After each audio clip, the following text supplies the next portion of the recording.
اس سے بھی زیادہ حیران ہوں. تجھے بات بتاتا ہوں، مکہ کے اندر ایک نبی آئے ہیں، ان کی شان یہ ہے، ان کا مقام یہ ہے کہ جو ہو چکا وہ اس کی بھی خبر رکھتے ہیں، جو صبح قیامت ہونے والا ہے اللہ کے نبی اس کی بھی خبر رکھتے ہیں. تمہارے بابا پھر مان جاؤ نا. آج اگر یہ کہا جائے کہ معاذ نبی کچھ جانتے نہیں تو اس کہنے والے سے پھر وہ جانور بہتر ہے نا.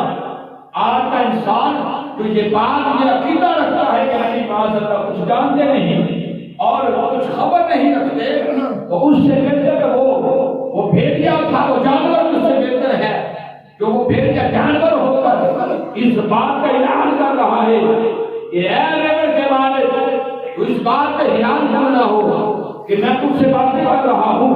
یہ تو عام سی بات ہے، لیکن اس سے بڑھ کر تجھے میں حیران کر بات بتاتا ہوں. یہ مکہ کے اندر ایک آخری نبی آئے ہیں، نبیوں کے تاجدار ہیں، امام الانبیاء ہیں اور آخر الزمان نبی ہیں. ان کی بھی ایک شان ہے کہ جو ہو چکا، جو ہو رہا ہے، جو صبح قیامت ہوگا، اللہ کے نبی اس کی بھی خبریں رکھتے ہیں.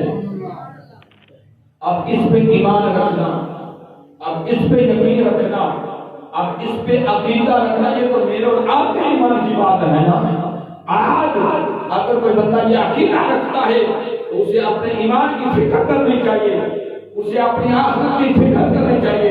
میرے نبی کی شان یہ ہے کہ جو ہو جائے وہ اس کو بھی جانتے ہیں، جو ہونے والا ہے نبی اس کو بھی جانتے ہیں. قل یا ایھا الناس انی رسول اللہ الیکم جمیعا.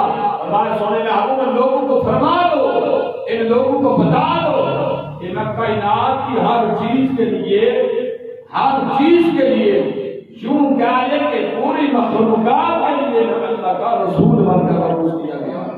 خالق کائنات کی مقدس بارگاہ میں، رب ذوالجلال کی پاک بارگاہ میں یہی دعا کرتے ہیں کہ اللہ رب العزت کی ذات ہم سب مسلمانوں کو اتباع حق خدا کرتے ہیں. اللہ رب العزت کی ہم دعوے داری کرتے ہیں، وہاں پہ رسول اللہ صلی اللہ علیہ وآلہ وسلم کی اتباع کرنے کی، رسول پاک علیہ السلام کی ایک ایک سنت کے اوپر عمل کرنے کی گزارنے کی ہمیں توفیق عطا فرمائے. آمین. وآخر دعوانا ان الحمد للہ رب العالمین.